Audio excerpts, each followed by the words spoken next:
Kalau secara panggung debat, norak, nggak gagah kan dirinya. Terus supaya nggak norak? Ya kasih podium dan lepaskan jebakan.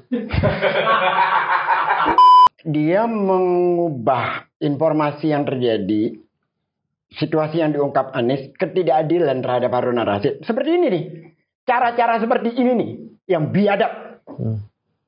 Yang harus diperlakukan adalah, yang harus diperhatikan, anak ini mati ditembak dan meninggal. Bukan dia pendukung atau bukan.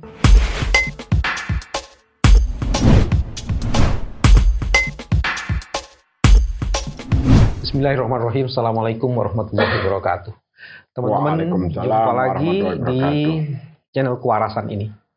Dan kewarasan pasca debat bisa dilihat dari hasil survei. Bersama saya, Faiz Khalifah, ingin membaca hasil survei yang merupakan kewarasan yang tak bisa dibeli. Dalam survei-survei yang langsung. Gue kenapa kalau bicara sini suka deg-degan ya? Karena Guys itu adalah rajanya talk show. Jadi cuman kalau talk show yang lain kan nggak tektokannya nggak seru gitu. Ini dia. Pas pulang gue salah ngomong kan. Yang dekat-dekat jurangnya banyak kan. Ini surveinya ini menarik nih. Polling ya? Ya, pollingnya ya. Pollingnya.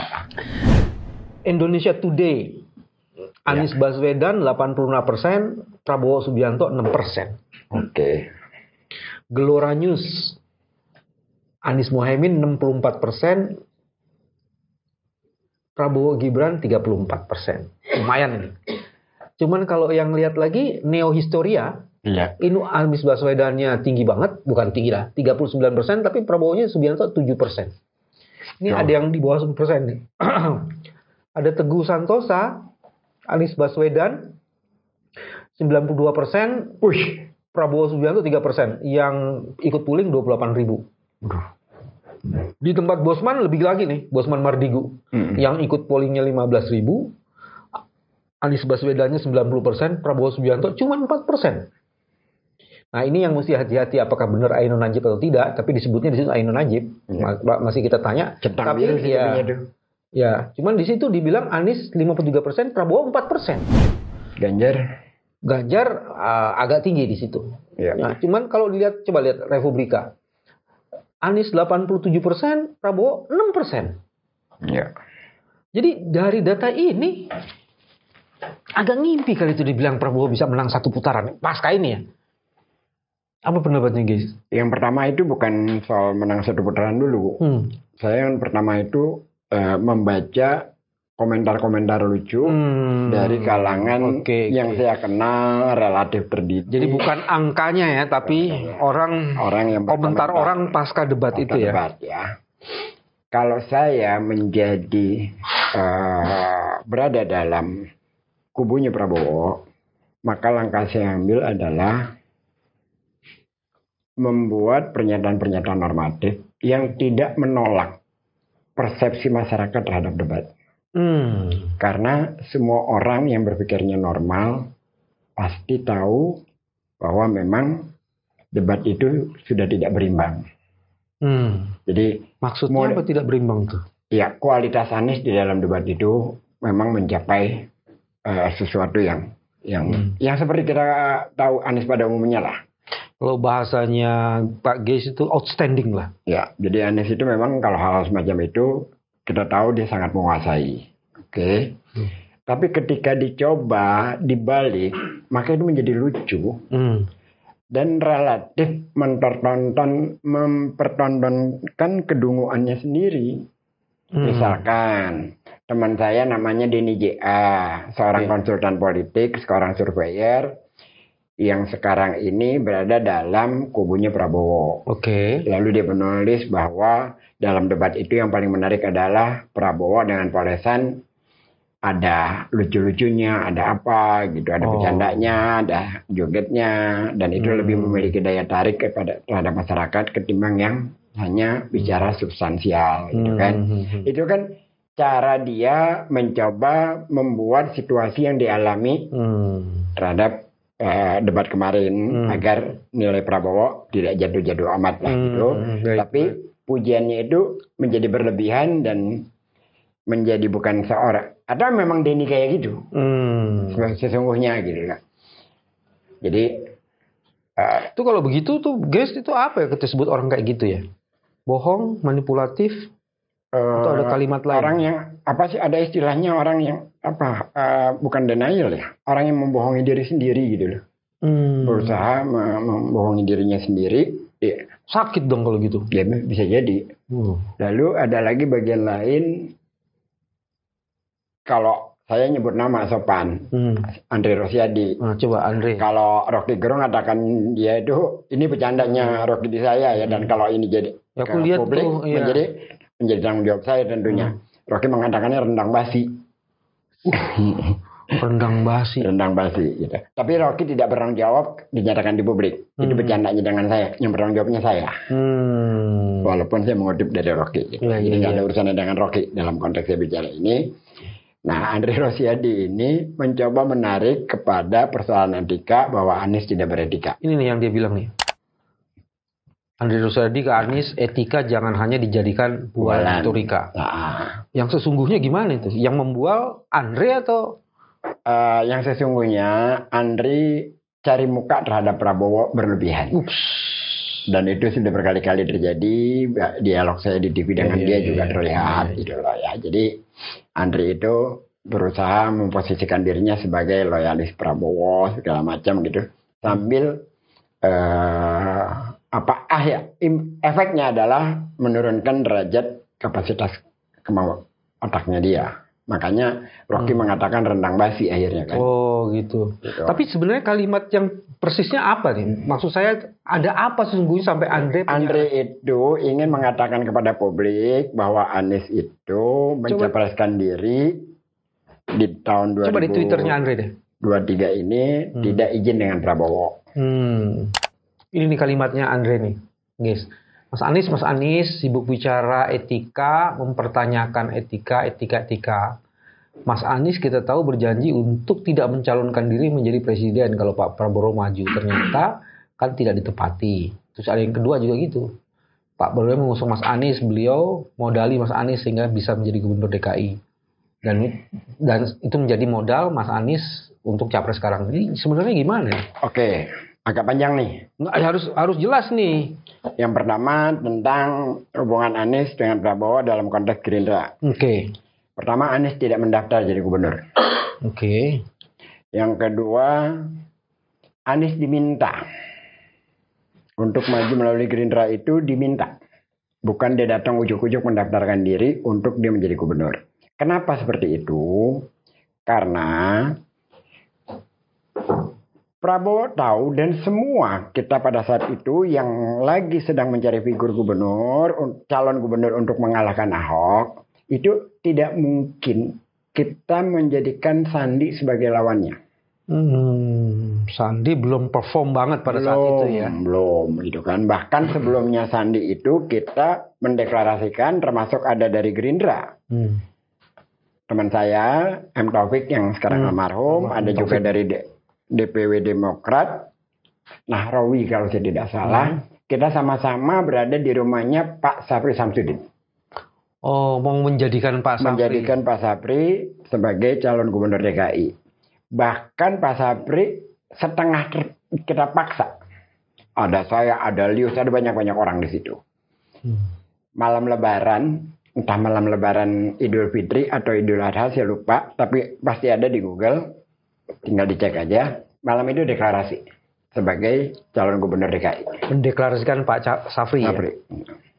Paham bahwa kita yakin Gerindra dan Demokrat saat itu karena perwakilannya ada di situ akan gak lama kemudian berubah.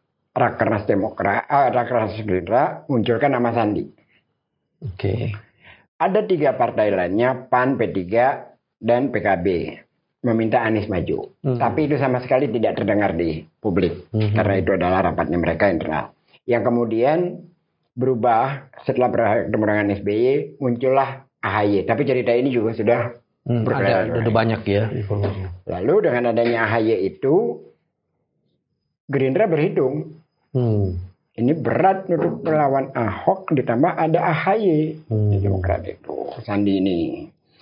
Pak SBY juga sudah menghitung bahwa dia akan menghadapi putaran pertama itu dengan Sandi, putaran keduanya dengan Ahok. Itu ada surveinya semua gitu loh. Dan sudah dihitung juga sama mereka survei cepat.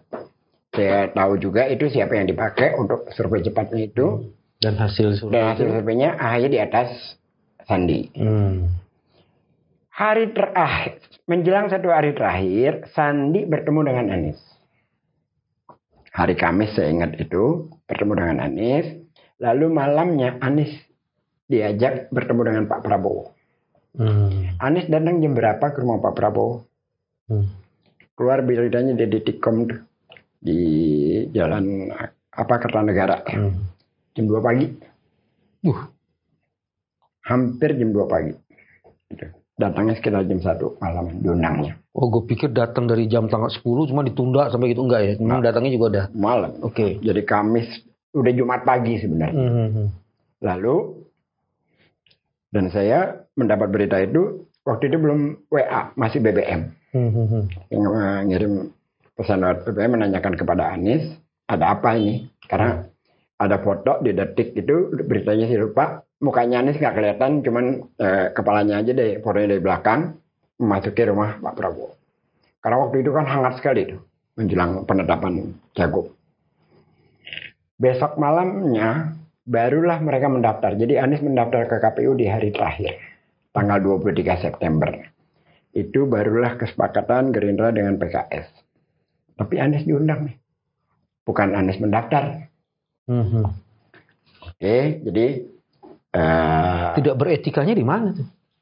Artinya bahwa kalau saya melihatnya gini, Gerindra butuh figur. Anies kalaupun dia maju, dia butuh tiket. Ada dua hal yang bertemu nih. Kekosongan Anies setelah dia tidak menjadi menteri, ada Gerindra yang membutuhkan sosok untuk ditampilkan sebagai calon gubernur DKI. Bertemu. Yang akhirnya menang.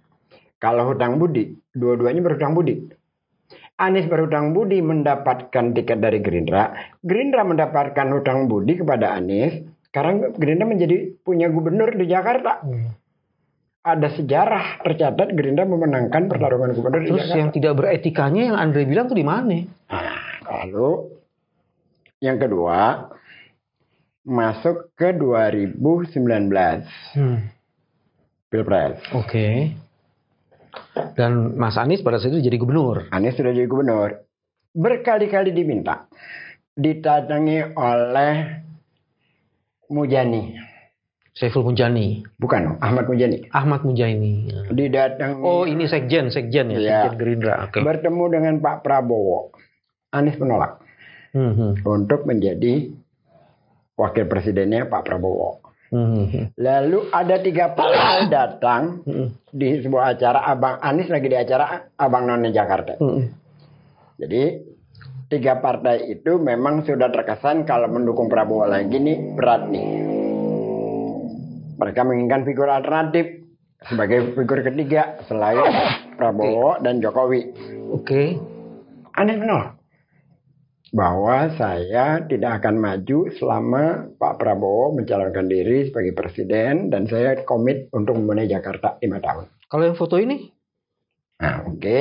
Lalu di sini Sunda Kelapa nih. Ya, Sunda Kelapa. Pak Prabowo mengumumkan dia akan maju menjadi calon presiden bersama Sandiaga Uno. Di sini saya ada, tapi saya datang bukan acara ini. Kebetulan saya sedang sholat di Sunda Kelapa. Lihat rame-rame, saya datang, saya ada di dalam ruangan itu. Apa kata Pak Prabowo? Sebenarnya saya meminta Pak Anies untuk menjadi wakil saya. Tapi Anies tetap komit untuk membenahi Jakarta. Itu juga bisa dicek. Jadi saudara Andre Rosiade alias Rendang Basi bisa mencek benar apa tidak yang saya katakan itu di forum ini. Mungkin Andri ada atau enggak saya nggak tahu. Tapi kalau saya ada. Dan saya bisa jamin apa yang saya katakan itu keluar dari mulut Pak Prabowo. Bahwa Anies tetap komit untuk membenahi Jakarta, tidak bersedia menjadi calon wakil presidennya Pak Prabowo. Sebetulnya kami minta, tadi beliau mengatakan beliau sudah akan sumpah 5 tahun. Beliau harus setia kepada sumpahnya kepada rakyat dan sebagainya, ya kan? Lalu kan selesai itu, Anies tetap 5 tahun jadi gubernur dan Pilpres sudah lewat kan, janjinya Anies untuk tetap menjadi gubernur, tidak mau maju presiden maupun menjadi wakil presiden dipenuhi, dia tunaikan. Nah, Andri menarik ke konteks itu, ya ke konteks ucapan Anies di mata Najwa bahwa dia tidak akan maju selama Pak Prabowo maju. Tapi kan konteks 2019. Udah pernah tanya belum ke Anies, sobat guys? Sudah. Terus penjelasannya Anies apa? Sama. Dia bilang jadi gimana? Pada saat itu. Oh. Kan nggak mungkin jadi orang pada saat 2019 itu. 2019 itu kan nggak mungkin. Terus kalau nanti 2029 Prabowo maju, Anies harus. Karena pada saat itu ada juga orang yang menawari bukan jadi cawapres, jadi capres. Jadi capres. Oh, konteksnya itu 2019. 2019. Dan Andre sebenarnya sudah paham juga. Antara dia paham atau dia tidak paham atau dia membohongi dirinya sendiri atau dia lagi sedang mencari perhatian Pak Prabowo sebagai anak yang loyal, gitu-gitulah kelakuan-kelakuan lama. Tapi lu tadi agak sopan, tadi katanya lagi cari muka. Ya kan iya, ada yang mukanya hilang. Ya itu lebih benar, itu lebih pas. Oke. Nah, lalu masuk ke proses selesai Anies gubernur. Menjelang selesai, Anies meminta waktu ketemu dengan PKS, DPP-nya, dengan Gerindra. Dalam hal ini Pak Prabowo. Dengan PKS Anies diterima. Dengan Pak Prabowo dibilang nanti diberikan jadwal. Itu belum pakai surat resmi. Masih permintaan biasa saja, lewat telepon, lewat WA, segala macam. Gak lama kemudian Nasdem mencalonkan Anies. Jadi presiden. Jadi calon presiden. Itu pada saat itu permintaan untuk ketemu belum Sudah minta tapi belum pernah dipenuhi. Belum dipenuhi. Karena menjelang akhir kan. Lalu Anies membuat surat resmi. Membuat surat resmi kepada Pak Prabowo. Dia minta kepada stafnya, saya tahu namanya Oki. Oki, tolong ini sampaikan di tangan Pak Prabowo. Langsung by hand. Langsung. Dan yang sebelumnya, pada saat Anies minta ketemu, tolong dicek ya, saya yakin ada. Itu dari ajudan Pak Prabowo mengabarkan, nanti saja sepulang Pak Prabowo dari Washington. Dijanjikan. Artinya kalau itu nggak ada, saya nggak tahu Pak Prabowo di Washington atau enggak. Coba nanti dicek. Benar nggak di bulan-bulan itu Pak Prabowo ada di Washington di tahun 2022. Oke. Nah, Oki, saya kembali yang pertama. Oki datang, bertemu, dibaca, setelah itu ditaruh. Jadi tidak direspon. Oki mengkonfirmasi udah diterima Pak Prabowo, sudah dibuka, sudah dibaca, dan ya sudah, terima kasih. Jadi kalau begitu Andre kita mau bilang apa nih dalam kasus seperti ini? Menutupi kekesalannya dia dengan perdebatan kemarin, lalu dia mengungkip soal etika. Yang tidak punya etika itu ya Andre. Bahkan gara-gara itu sebenarnya dia sedang menjatuhkan kredibilitas Pak Prabowo ya. Iya. Aku balik lagi ke survei deh, Hen. Jadi banyak sekali orang-orang yang tidak mau menerima fakta. Sebenarnya seluruh pernyataan Andre ini kan muncul dari sini kan. Iya. Bahwa ternyata Anies Baswedan angkanya itu ada yang sampai 92% macam-macam itu, sementara di sebagian survei ini, polling ini ada yang angkanya Pak Prabowo ada yang di bawah 5% dan sebagiannya juga di bawah 10%. Jangan-jangan ini yang bikin ngamuk nih. Ya pastinya. Kenapa nggak ngamuk kesini aja gitu? Pastinya belum lagi para pakar bicara. Bahkan ada analis psikologi Reza Indragiri. Dia bilang apa tuh? Menganalisa tentang perilaku Pak Prabowo yang agak aneh karena tidak ada apa-apa tiba-tiba joget yang dia sendiri eksekusi apanya gitu yang mungkin bermasalah, ada istilah psikologisnya. Oh gitu. Karena tidak sampai apa yang harus dikatakan, dia mengalihkannya dengan bahasa tubuh yang tidak konteks sama sekali dengan situasi. Mas Indragiri Reza, kita undang sini untuk mengklarifikasi pernyataannya Bang Geis nih. Jadi, itu ahli tadi dari psikologi. Kalau nggak salah psikologi forensik tuh si siapa namanya Reza itu. Dia ada menulis, ada juga wawancaranya di Trijaya FM. Oke. Terus apa pernyataan ahli yang lain, Bang Gis? Pernyataan ahli yang lain, para pakar, Mada Supriyatna menyatakan Anies menang debat. Ya dengan berbagai analisanya lah. Dan sebenarnya itu biasa sekali gitu loh. Orang berpendapat apa segala macam biasa sekali. Tetapi kan memang ada begini, Mas Bambang. Yang puncak dari persoalan itu sebenarnya bukan soal Anies menang debat. Iya. Politik gemoy bubar. Mereka itu kan ingin merubah wajah Pak Prabowo yang tadinya emosional, gebrak-gebrak meja, menjadi orang yang gemoy, bercanda, lucu-lucuan gitu. Begitu di forum debat, watak aslinya keluar. Mas Anies. Itu kan proyek konsultan politik yang selama ini sudah berjalan buyar semua. Apalagi gini nih gimana? Menggunakan mimik wajah yang melet-meletin lidah lah, yang apa lah, yang segala macam lah. Jadi itu mengerontokkan semua citra yang bahasa Betawinya apa ya guys kalau begini nih? Cengenges selengean. Belum lagi Gibran yang menjadi pemandu sorak di belakang wah kayak gitu kan. Itu kan ekspresi emosi dia di saat tekanan datang dia tidak mampu mengelola. Maksudnya Gibran kayak cheerleaders gitu? Iya. Itu sebenarnya ekspresi dari ketidakmampuan dia mengelola emosi. Dia Bang. Karena begitu Pak Prabowo menjawab Anies dengan kalimat-kalimat yang menyerang balik seperti kalau tidak suka dengan Prabowo biarkan rakyatnya akan jangan memilih kami kan begitu. Gibran lompat langsung angkat-angkat tangannya mengajak orang lain bertempuk gitu. Itu kan ekspresi dari kekesalan dia terhadap pernyataan Anies gitu.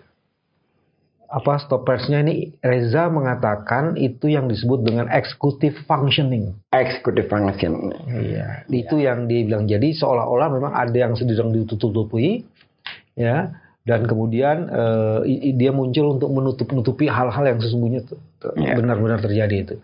Terus kalau dari debat itu apa yang paling menarik bagi guys tuh? Buat saya. Selain yang melet-melet gitu. Lu bisa nggak melet? Nggak bisa. Saya nangis kemarin. Nangis? Jangan mendramatisir gitu guys. Jadi saya itu kecewa dengan Pak Jokowi setahun pertama. Cuma kecewa ketika persoalan KPK. Jadi ketika KPK diperlakukan seperti itu, Anda ditangkap saat subuh, gak lama kemudian Abraham Samad, lalu dia malah berangkat ke luar negeri, dan tidak dia buat sebuah putusan kebijakan untuk melindungi kekecewa. Tapi sebatas kecewa. Tidak menjadi kemarahan. Di talkshow pernah nangis nggak lo? Tidak menjadi kemarahan, tidak menjadi sesuatu yang saya ingat, saya pendam, enggak. Ini kenapa berkaca-kaca? Lalu proses ke pemilu 2019. Terbunuhlah Harun Ar-Rasyid. Harun Ar-Rasyid anak yang disebut Mas Anies pada saat itu ya? Saya menyimpan videonya 4 tahun. Harun Ar-Rasyid ini? Saya menyimpan videonya dengan puisinya 4 tahun, tidak pernah saya edarkan. Muak sekali saya. Karena pada saat terjadinya itu, para buzzer-buzzer itu menyerang dia sebagai anak ini yang terbunuh ini sebagai perusuh. Saya membayangkan bagaimana perasaan ayah ibunya yang kehilangan anak. Pada saat Harun Ar-Rasyid meninggal, buzzer malah menyerang. Tidak mendapat keadilan, tidak mendapatkan, bahkan orang tua itu pada saat kejadian ini pada takut untuk kita sambangi. Jadi ketakutan. Itu kaitannya dengan Prabowo apa? Di dalam debat kemarin, saya tidak menyangka sama sekali. Itu kan situasi pada saat demo itu kan memang demo membela Prabowo kan. Harun Ar-Rasyid orang yang membela Prabowo. Entah dia, pokoknya dia korban. Dia membela Prabowo bukan, pokoknya ini anak umur 15 tahun dia korban. Lalu tiba-tiba Anies membawa orang tuanya di dalam forum debat kemarin. Dan Anies menggunakan kata jangan hukum ditekak-tekuk sehingga melukai. Lalu ini nggak guys, ini orang tuanya nih. Ya itu dia Pak Didin. Pada saat Harun al-Rashid meninggal tewas itu ada sebuah puisi yang entah ditulis oleh ayahnya atau bukan. Coba cari puisinya. Saya menyimpan. Puisinya? Iya. Untayan duka seorang ayah atas wafatnya Harun al-Rashid. Karena saya lupa penulis puisinya siapa. Saya menyimpan aja ini. Korban Harun al-Rashid 15 tahun. Korban pembunuhan 22 Mei. Nak, aku menangis saat engkau hadir di dunia. Aku menggaungkan azan di telinga kananmu. Kulantunkan ikamah. Aku buai engkau sambil kuciumi wajahmu. Doa-doa ku panjatkan. Semoga engkau menjadi kebanggaanku. Jadi anak kuat, sehat, pintar, soleh. Engkau besar nanti, kuliah, bekerja. Semoga aku bisa hadir di pernikahanmu. Menimang cucu dari engkau. Aku tertawa saat engkau bisa bicara. Aku bangga pada saat engkau bisa berjalan. Aku ingat momen kebersamaan kita. Satu saat kita tidur bersama memandang wajah kecilmu yang damai. Kucium bibirmu, kubelai wajahmu. Aku ingat menyuapi makanmu. Aku juga membersihkan ompolmu. Aku ingat saat memandikanmu, membadakimu, memakaikan pakaianmu, dan engkau berlarian sambil tertawa. Aku ingat masa taman kanak-kanakmu. Aku ingat masa mendaftarkanmu di sekolah dasar. Setiap saat kau belajar menghadapi ujian lulus ke sekolah lanjutan pertama. Aku bahkan sudah menabung untuk biaya kuliahmu. Kini usiamu 15 tahun. Aku kembali memandikanmu, memberikan wangian, dan lantas memakaikan pakaian terakhirmu. Kapan? Aku kembali mencium bibirmu, tapi tidak bisa memelukmu, nak. Aku menggaungkan azan, melantunkan ikamah, tidak di telinga kanan dan kirimu, tapi di pembaringan terakhirmu, kubur. Aku menangis saat engkau hadir ke dunia. Kini aku menangis saat engkau meninggalkan aku, ayahku. Doa-doa aku panjatkan lagi, bukan buat masa depanmu yang sirna, tapi doa buat masa depanku. Allah, percepat kau ambil sisa hidupku. Aku ingin tidur panjang bersama buah hati, udara nafas.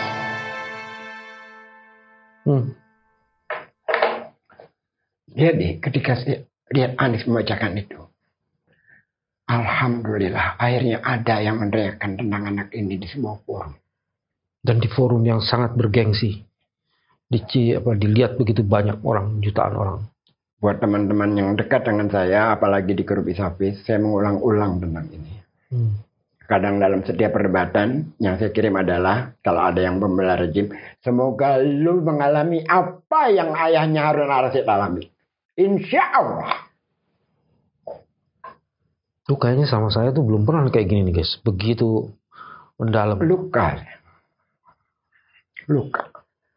Terus akun-akun buzzernya Prabowo pada saat itu ngapain itu? Ya gimana ya? Politik. Ketika saat itu terjadi, Anies itu tidak punya kepentingan pribadi terhadap Pilpres. Betul. Dia menjaga agar kota ini tenang. Dia datang ke pemakaman, dia angkat kerandanya, dia hadir di tengah situasi itu agar mewakili pemerintah, dia hadir. Bahkan Anies mengumumkan secara terbuka berapa orang yang luka, berapa yang meninggal, agar tidak berseliweran. Ini guys, ada satu, kita menduga ini akun buzzer sih. Ya. Dia bilang kami benarkan info ini. Pak Anies memang telah melakukan disinformasi. Jika mau dibilang hoax, Harun al-Rashid adalah anak berumur 15 tahun dan bukan pendukung Pak Prabowo. Dia ikut-ikutan menonton demo penolakan hasil Pilpres, tapi sayangnya jadi korban. Ini nih yang saya bilang. Dia mengubah informasi yang terjadi, situasi yang diungkap Anies, ketidakadilan terhadap Harun al-Rashid. Seperti ini nih. cara-cara seperti ini nih yang biadab. Yang harus diperlakukan adalah yang harus diperhatikan, anak ini mati ditembak dan meninggal. Bukan dia pendukung atau bukan. Dan dia hadir pada saat itu. Dia hadir pada saat itu apapun. Bahwa Anies berkata sebagai pendukung, kan bapaknya memang pendukung. Mencari keadilan. Dan tidak dapat keadilan. Yang dipermasalahkan adalah anak itu pendukung atau bukan. Yang bermasalah adalah anak itu meninggal, dibunuh, tidak mendapat keadilan. Dan orang yang membolak-balik seperti ini menurut saya bangsat. Semoga dia mengalami seperti yang ayah Harun alami. Insya Allah. Semoga. Karena luka yang seperti itu tidak akan hilang seumur hidup kita. Kehilangan anak itu sesuatu yang berat. Dan kejahatan kalimat seperti ini adalah sangat jahat. Semoga orang-orang yang mendukung kezaliman itu mendapatkan seperti yang ayah dan ibunya Harun alami. Semoga. Saya mesti bilang amin. Insya Allah. Tapi ini tidak konteks kampanye. Ini adalah konteksnya kejahatan, kemanusiaan, kejahatan. Jadi begitu Pak Didin dipanggil dan bertemu dengan Anies sebelum acara debat, apa yang kamu bayangkan, guys? Selama ini saya hanya berteriak sendirian perasaan. Jadi kan selalu ditanya, gue siapapun yang didukung Jokowi, gue tidak akan pilih. Kenapa lu begitu? Karena aku nggak bisa terima perlakuan terhadap Harun al-Rashid. Jadi saya tuh ngikutin benar sih proses itu ya. Dan entah kenapa itu benar-benar merasuk di dalam pikiran saya ketidakadilan itu. Bahkan setelahnya itu baru terjadi KM50 apa segala macam, lebih brutal lagi. Tapi kan itu tinggalkan kesekian gitu loh. Yang pertama kali kan Harun al-Rashid ini. Dan sebenarnya ada dua. Satu Harun al-Rashid, satu Raihan Fajri. Yang terbunuh pada saat itu. Raihan Fajri. Raihan Fajri itu kenapa? Terbunuh juga sama. Oh, tapi tidak di sini ya, ada di... Enggak di sini, di Jakarta. Di Jakarta juga? Di Jakarta, umurnya 16 tahun. Ditembak juga? Ditembak juga. Pada saat itu. Saya melihat nih, ketika Mas Anies ketemu orang tuanya almarhum Harun al-Rashid, coba lihat tangannya. Itu kayak orang tuanya itu memegang erat tangannya Mas Anies. Dan lihat, cara Mas Anies memperlakukannya, dia tersenyum gitu, mungkin sambil menguatkan. Jadi, seringkali yang saya muak gitu dengan buzzer ya, ketika orang kehilangan anak pun mereka masih punya kekejaman untuk membalik situasi menjadi bukan lagi persoalan kematiannya tapi menjadi perusuhnya. Kalau kayak ini dibalik jadi persoalan dia bukan pendukung Prabowo. Kan itu cuma mengalihkan uang. Sejatinya kan anak ini terbunuh. Masa sih nggak ada empatinya? Gitu. Nah itu menurut saya bangsat. Nggak ada kata lain buat orang seperti itu. Dan saya doakan sekali lagi, insya Allah dia mengalami seperti yang orang tua Harun al-Rashid dan Raihan Fajri alami. Karena orang-orang kejam seperti itu memang kita tidak bisa lagi berkata apapun dengan debat-debat. Enggak lah. Kita sudah main dengan langit saja lah. Semoga mereka alami. Yang saya bayangkan sebenarnya baru jadi calon dan bertarung untuk mendapatkan kehormatan jadi pemimpin, tapi cara dia mengakomodasi atau mencoba mengakomodasi tuntutan keadilannya nggak ada ya. Bagaimana kalau jadi pimpinan itu? Itu jadi ya insya Allah Anies menang.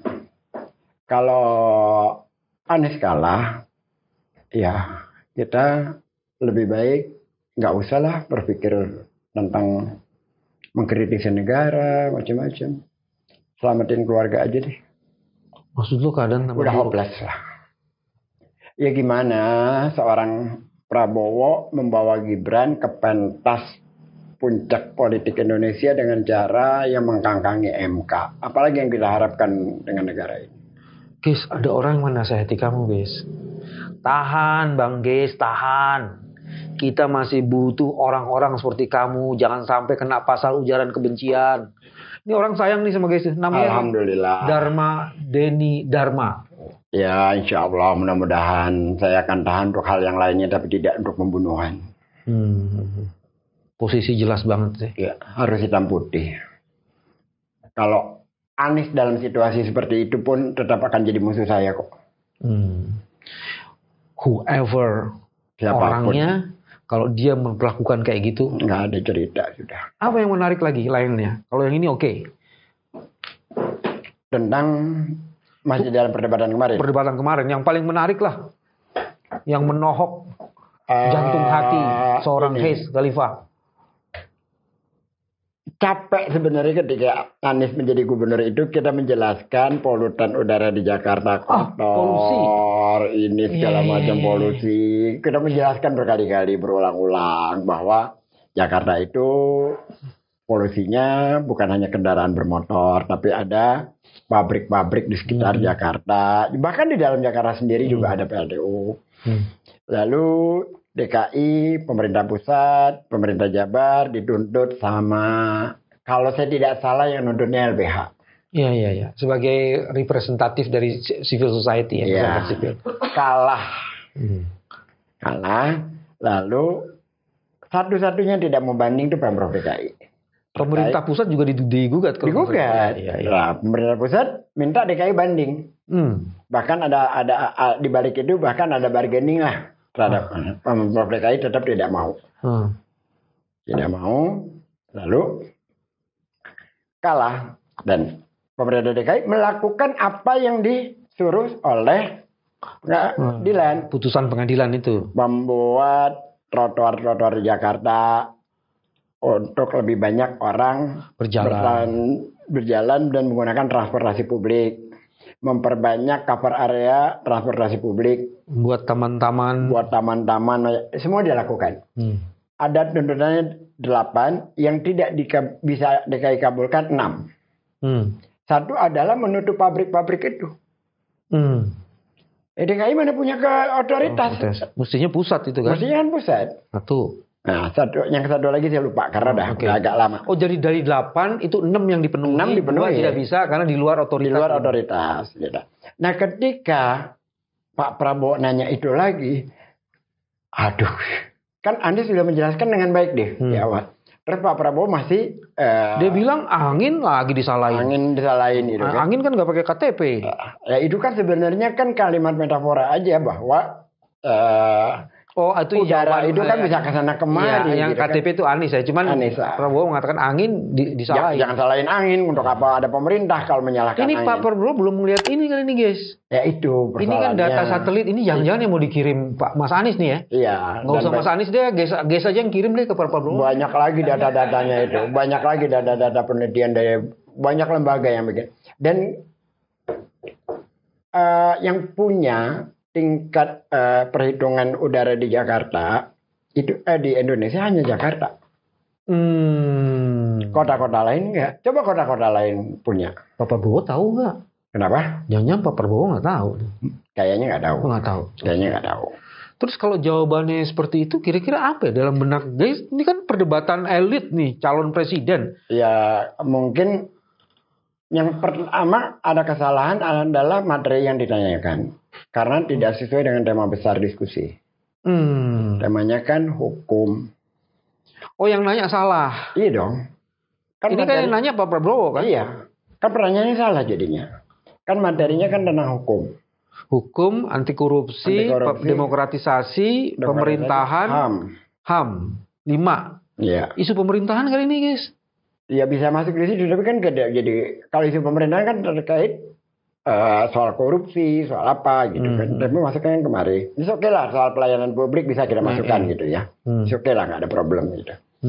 Tetapi pertanyaan itu masukan pasti kan ada dari masukan itu kan. Itu mentah. Karena itu sudah kita jawab berkali-kali gitu. Nah, biasanya saya melayani para buzzer yang seperti itu dan seperti itu buzzer. Nah kali ini lo kok capres? Maksud lo buzzer capresnya kayak buzzer tuh masukan dari buzzer? Masukannya dari buzzer gitu. Jadi kayak gitu akhirnya. Jadi akhirnya Mas Bambang biar gimana sih memiliki rasa hormat kepada Pak Prabowo gitu loh. Harus dong. Orang tua bos. Saya punya rasa hormat pada dia. Tapi, tapinya yang gue mau denger nih. Nah sayangnya itu masukan-masukan seperti itu membuat dia menjadi tidak berwibawa jadinya. Kan selama ini kita kan kesankan bahwa dia orang yang pintar, walaupun kepintaran yang dia miliki itu dia kurang pandai mengkomunikasikannya. Jadi ada problem lain itu. Tapi bahwa dia cerdas, kita tahu dia cerdas. Ada yang mengatakan gini dalam satu diskusi itu, Pak Prabowo ini kan bukan debutan baru. Ya sampai dia mengatakan bahwa saya tidak berambisi dengan jabatan. Ya. Nah dia 4 kalinya. Tapi kualitas performance dia itu kok kayaknya turun dibandingin yang sebelum-sebelumnya. Nah, kenapa ya itu? Akibat asam sulfat. Berteman sama asam sulfat maksudnya. Kurang lebih kayak gitu. Ada yang bilang lagi dulu mungkin kelihatan bagus dan seimbang karena memang lawannya seimbang. Jadi ya begitu gitu loh. Kalau sekarang mungkin karena tidak berimbang. Saya kenapa tidak tertarik dengan Pilpres 2014, 2019 ya karena itu. Satu sisi Jokowi, satu sisi Prabowo. Jujur aja, saya nggak nonton debatnya waktu 2014 dan 2019 karena tahu lihat mereka bicara sebelum-sebelumnya di publik, udahlah gitulah. Jadi saya lihatnya itu beberapa hari kemudian, gitu, nggak tertarik sama sekali. Alhamdulillah, pokoknya saya selamat lah dari kontestasi Pilpres baik 2014 maupun 2019. Nggak terlibat menjadi salah satu di antara kedua itu, nggak terlibat. Polusi dengan jawaban kayak gitu. Tadi Harun Al-Rashid. Yang terakhir apa nih yang menarik? Isu yang menarik yang poin 1C. Tadi 1A, 1B, 1C. Ganjar. Ada apa dengan Ganjar? Tidak memiliki sama sekali diferensiasi. Dengan Jokowi maupun dengan Anies. Jadi, kalau Anies kan perubahan dari awal ditarik garisnya. Mengambil positioning yang jelas. Ya, Pak Prabowo melanjutkan. Ya, bahkan kalau kita ikuti diskusi dari awal, Anies itu tidak mengkritisi Pak Prabowo secara personal. Mengkritisi kebijakan pemerintah tentang demokratisasi. Yeah. Pak Prabowo lah yang mengambil peran sebagai personalnya dia menjaga menjadi defensif terhadap kebijakan, seolah-olah dia menjadi representasi Jokowi. Padahal kan itu perdebatannya soal gagasan, soal pemerintah saat ini. Tapi Prabowo mengambil peran itu sebagai orang yang membela kebijakan-kebijakan Pak Jokowi gitu. Jadi awal perdebatan itu di situ. Bahwa kemudian ada perdebatan lagi lanjutan belakangan nih. Dia ingin menunjukkan sebagai follower yang baik. Iya. Yang kedua, Ganjar. Dia berusaha menari di antara di kanan kiri itu dan tidak dapat. Dengan mengatakan saya apa ini? Apalah itu, nggak dapat. Gitu kan? Nggak dapat. Jadi gimana dia mau bicara tentang melanjutkan Pak Jokowi? Sudah Prabowo.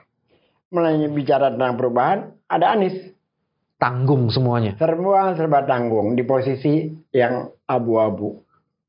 Dan buat saya menjadi sebenarnya di antara tiga itu kalau orang lain kan menilainya Anies mungkin secara perdebatan benar. Anies, Ganjar, Jokowi. Secara perdebatan mungkin benar. Prabowo, tapi secara bilang Jokowi. Ya, secara positioning yang benar adalah Anies, Prabowo, Ganjar.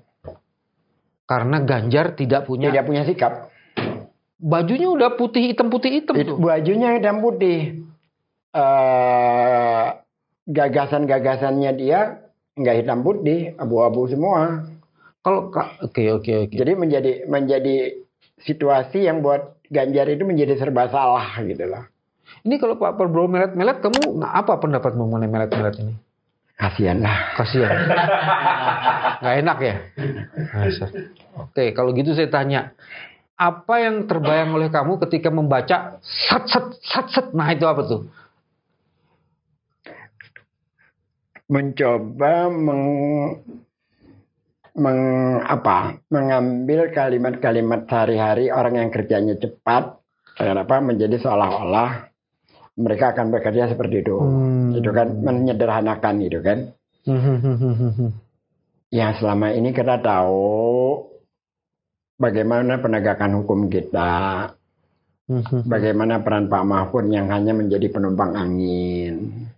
Oke. Penunggang angin, istilah saya Pak Mahfud MD itu penunggang angin. Kalau ada isu-isu apa dia tunggangi, itu sering sekali. Penunggang angin. Ya, Pak Mahfud itu sering mengambil isu untuk kepentingan dirinya. Contohnya isu 349 triliun lah, apalah dia bangun isu itu, dia tunggangi isu itu tanpa ada eksekusi.